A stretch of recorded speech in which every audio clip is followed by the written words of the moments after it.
عليكم ومرحبا بكم معي اليوم في حلقه جديده على قناتي من روكن وورد. نتمنى انكم تكونوا بخير وعلى خير يا رب. اليوم جيتكم بواحد الوصفه جديده ولذيذه بزاف اللي هي سباغيتي على الطريقه التركيه. انا زدت فيها اللحم المفروم، الا بغيتو نتوما ما تزيدوش فهو تيبقى اختياري. فنتمنى ان الوصفه ديال اليوم تنال الاعجاب ديالكم وانها تكون سهله وبسيطه، ونتمنى ان يكون شرحت مزيان في الفيديو. نخليكم مع التفاصيل ديال الفيديو. فاول حاجه غادي نبدا بها هي انني خديت واحد القدر اللي فيه ماء بارد، يعني ما درتش الماء يسخن وما شعلتش على البوطه لحد الان. خديت واحد الكميه ديال سباغيتي اللي انا فضلت انني نقسمها كيف كتشوفوا.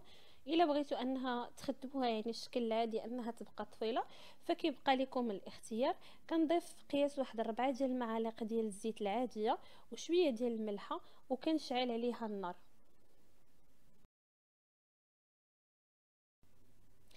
في واحد المقلاة انا خديت 2 حبات ديال البصل اللي هما الحجم ديالهم صغير وقطعتهم كيف كتشوفوا. الا كنتو بغيتو تخدموا يعني بصله اللي هي كتكون كبيره فمن الافضل تخدموا غير حبه واحده. درت معاهم معلقه ونص ولا 2 معالق ديال زيت البلديه ودرتهم حتى بداو كيتشحروا ليا مزيان. يعني غادي تخليو بصله حتى غادي تبدا تدبل لكم في هذا في المقله.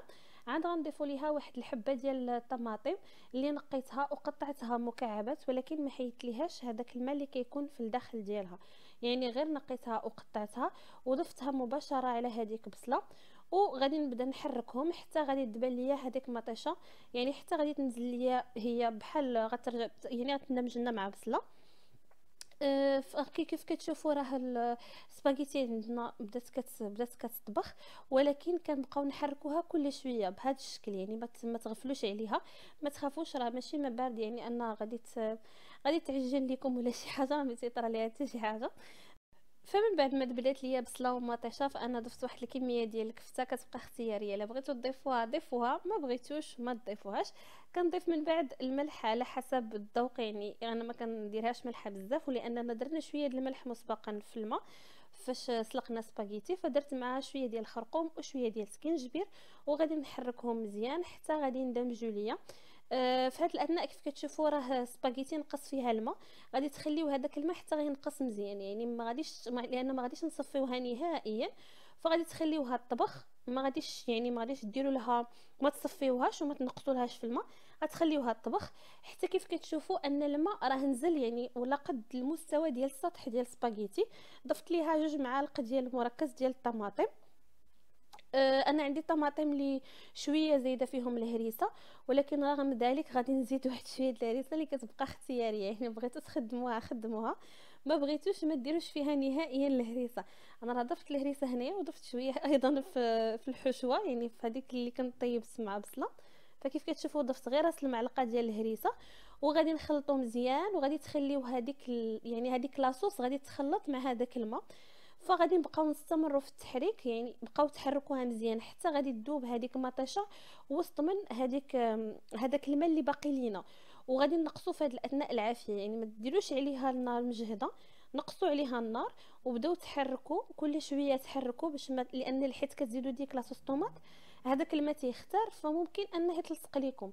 فردوا معاها البال، ضيفوا، بقاو تحركوا كل شويه حتى كتشوفوا ان هذيك لاصوص طوماط اختفت لكم، يعني دابت واندمجت مع الماء اللي باقي لينا.